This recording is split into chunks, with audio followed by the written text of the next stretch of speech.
Dessa experiência, ela vai fazendo uma experiência muito profunda com o Cristo.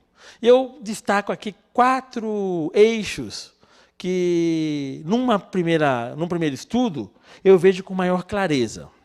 Bem, um primeiro, já comentei, mas vamos olhar para ele. O Cristo criança, o Cristo do presépio. O Cristo do presépio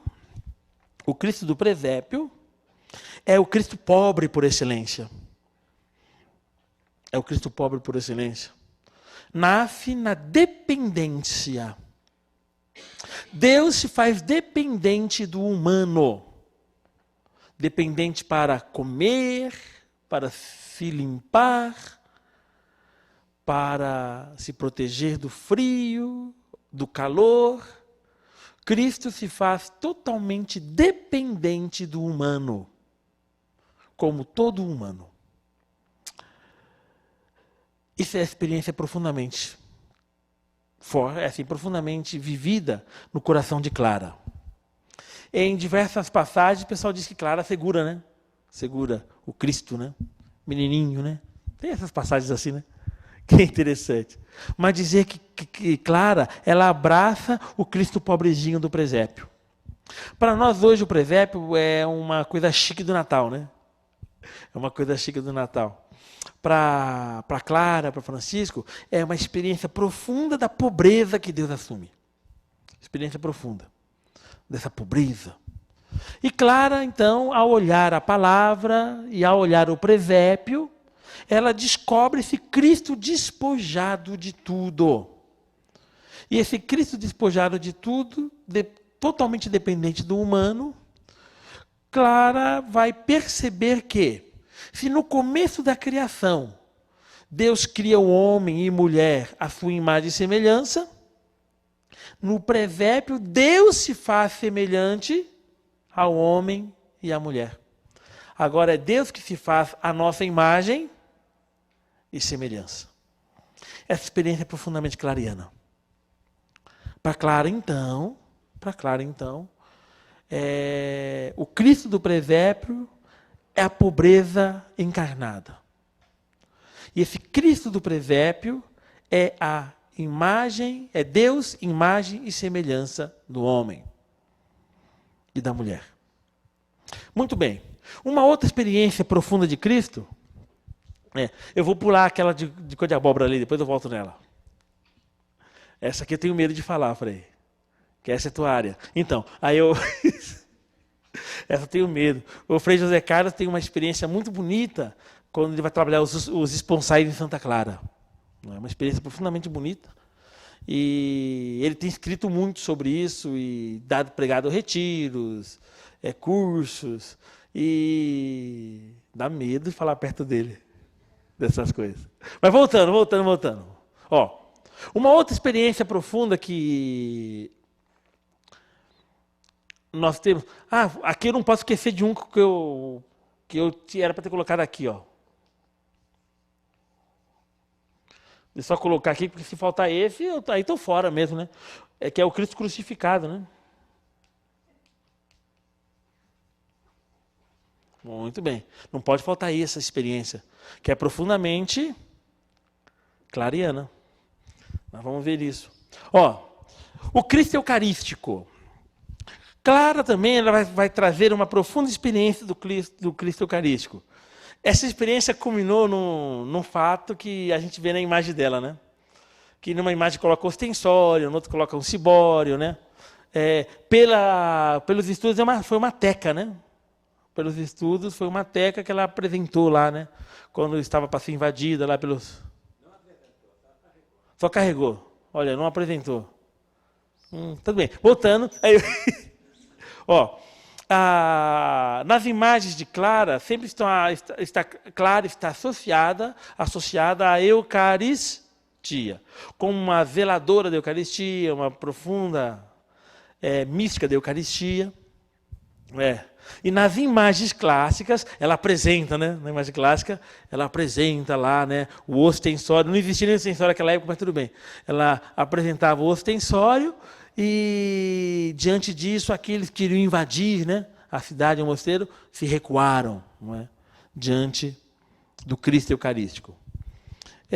Mais do que essa imagem, é preciso então relembrar que a experiência que Clara faz do Cristo Eucarístico é também a experiência do Cristo pobre, do Cristo que se aceita esconder num pedaço de pão, pequenino, frágil, temporal.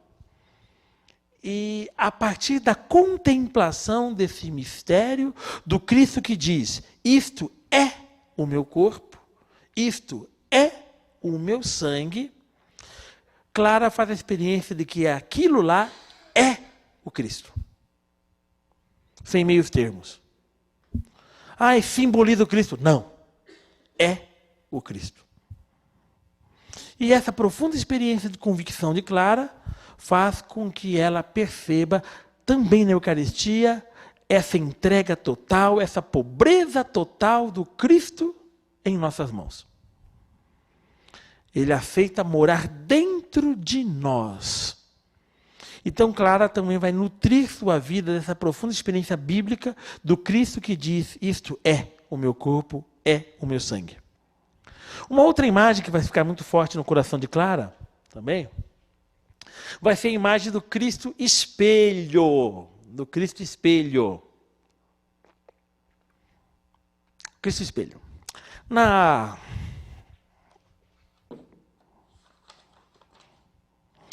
quarta carta a Inês de Praga, Clara vai dizer assim, com várias frases bíblicas, uma experiência muito bonita. Ela dizendo então a Inês, feliz de certo é você, que pode participar deste banquete sagrado, para unir-se com todas as fibras do coração, àquele cuja beleza todos os batalhões bem-aventurados do céu admiram sem cessar, cuja afeição apaixona, cuja contemplação restaura, cuja bondade nos sacia, cuja suavidade preenche, cuja lembrança ilumina suavemente, cujo perfume dará vida aos mortos, cuja visão gloriosa tornará felizes todos os cidadãos da celeste Jerusalém. Isso é Apocalipse. Bonito, né? A celeste Jerusalém. Pois é o esplendor da glória eterna, o brilho da luz perpétua e o espelho sem mancha. Aí ela vai dizer assim, olhe dentro desse espelho todos os dias, ó rainha, esposa de Jesus Cristo. Espelhe nele, sem cessar, o seu rosto, para enfeitar-se toda, interior e exteriormente, vestida e cingida de variedade, ornada também com as flores e as roupas das virtudes todas, ó filha e esposa caríssima do sumo rei. Pois nesse espelho resplandecem a bem-aventurada pobreza, a santa humildade e a inefável caridade. Como nele inteiro você vai poder contemplar a graça de Deus. Presta atenção, no princípio do espelho, a pobreza daquele envolto em panos foi posto no presépio. Admirável humildade, estupenda pobreza. Rei dos anjos numa manjedoura. No meio do espelho, considera a humildade, ou pelo menos a bem-aventurada pobreza, as fadigas sem conta e as penas que suportou pela redenção do gênero humano. E no fim desse mesmo espelho, contemple a caridade inefável com que quis padecer no lenho da cruz e nela morrer mais vergonhosa, a morte mais vergonhosa. Tá bom aqui. Olhe para o espelho, se arrume diante do espelho. Isso é experiência de quem? Da nobrezinha. As nobrezinhas se cuidando no espelho, se trabalhando no espelho. Aí eu me perguntava, bem, existe a experiência bíblica do espelho? Porque parece que a Bíblia combate a vaidade, né? Assim dá essa impressão, né, que a Bíblia combate a vaidade. E aí, pesquisando, a palavra espelho aparece raras vezes na Bíblia. 6 vezes. Pouco, muito pouco. É. Nas 6 vezes vai aparecer 2 no Antigo Testamento, 4 no Novo. E no Antigo Testamento vai ter uma passagem lá que é no livro de Êxodo, que vai estar dizendo que, olha, foi preparado o bronze, e no bronze foi preparado o suporte e o espelho para as mulheres que servem no templo atuarem. Ninguém sabe o que essas mulheres faziam. Mas tinham mulheres que se arrumavam no espelho para atuar no templo. Eram provavelmente mulheres que faziam a sua prática de jejum no templo. Provavelmente, mas nós não temos certeza. No Novo Testamento há outras passagens que são interessantes. Uma é famosa. Agora nos vemos em espelho, mas então veremos face a face. 1 Coríntios 13 vai ter essa passagem. Agora vemos em espelho de forma confusa, mas então veremos face a face. Quando nós pensamos em espelho hoje, nós pensamos no espelho de mercúrio, aquele vidro com aquela capa de mercúrio coberta, que a gente olha e nós nos vemos com nitidez. No Antigo Testamento, o espelho era feito de bronze polido. Uma placa de bronze bem polidinha e ali se via, né? Então não se via com toda aquela nitidez. No Novo Testamento, poderiam ser feitos com outros metais, mas o comum também ainda era o bronze polido para servir como espelho. Na nossa época, o espelho de mercúrio se vê confusamente no texto bíblico. Vemos de forma confusa, porque o espelho ele era normalmente não tão polido. E quando nós não polimos bem o espelho, nós vemos de maneira confusa. Mas quando o amor se consumar na experiência do reino de Deus, nós veremos face a face, com clareza. E aí a gente vai poder se ajeitar. Mas nós veremos quem face a face?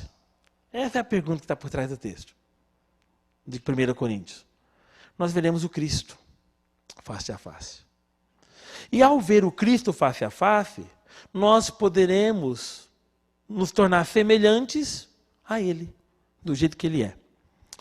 Me chama a atenção uma outra passagem, vou até anotar aqui que essa eu acho a mais importante.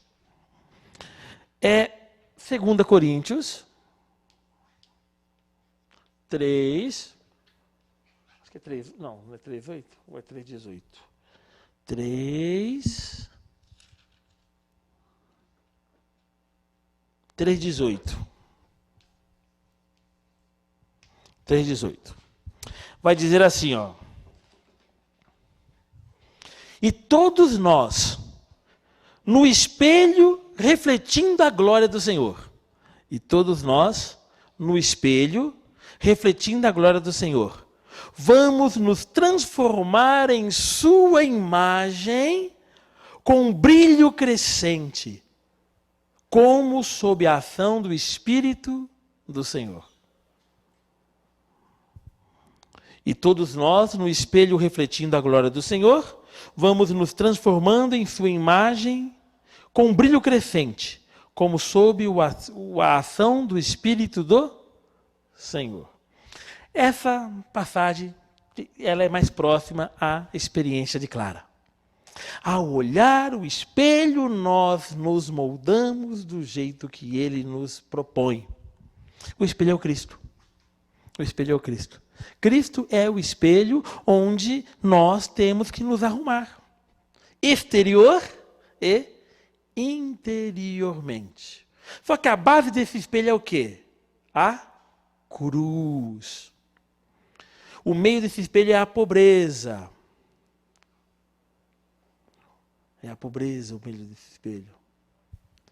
Então, ao contemplar o Cristo, nós nos tornamos semelhantes a Ele. Aqui está o segredo da espiritualidade de Clara. Ao contemplar o esposo, nos tornamos semelhantes a Ele. Qual é o nosso destino? Tornar-nos semelhantes ao Mestre, ao esposo, ao Cristo. Então toda a experiência de Clara vai ser essa busca de ser como Jesus foi.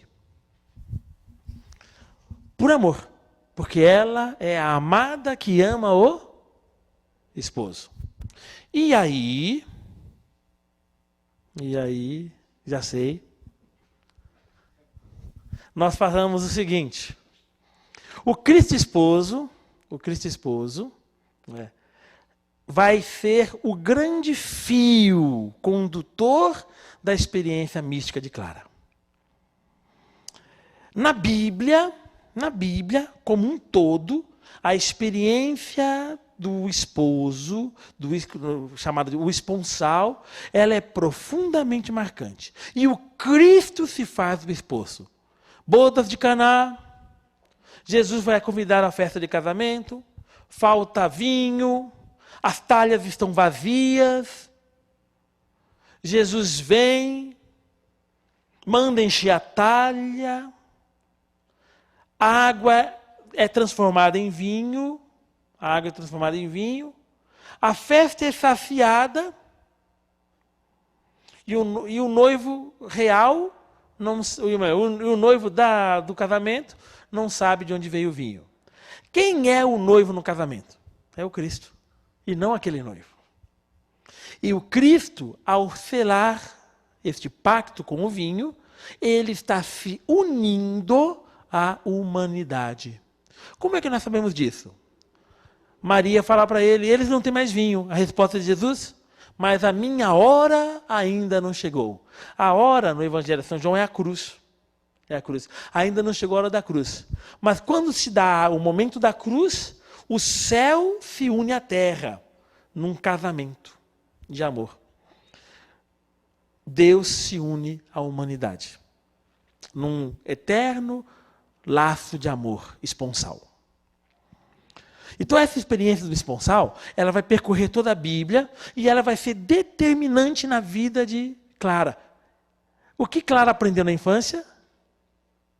Tudo que ela aprendeu em vista do casamento.